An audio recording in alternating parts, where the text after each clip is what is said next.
In this video, we're going to show you how to send projects from Procore to Xero. The first thing you have to do is create a project stage in Procore called Send to Xero. And in order to do that, click on Toolbox and then click on Admin under the global level in Procore. Under Project Settings, click on Defaults, and then under Project Stage, type in Send to Xero in the blank field. Then go ahead and click Add Stage.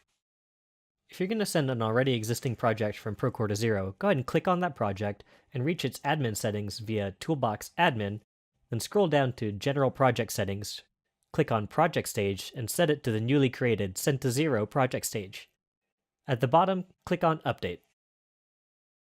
When creating a new project, make sure you add a project name, a project number, and the project stage is set to Send to Xero.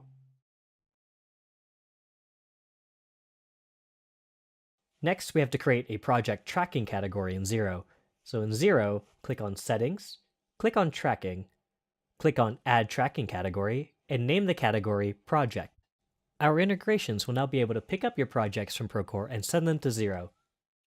So under the Dimension Cloud interface, go ahead and type in your project number, and click on the arrow to send your project from Procore to Xero. And just like that, the project tracking category number in Xero will match your job number in Procore.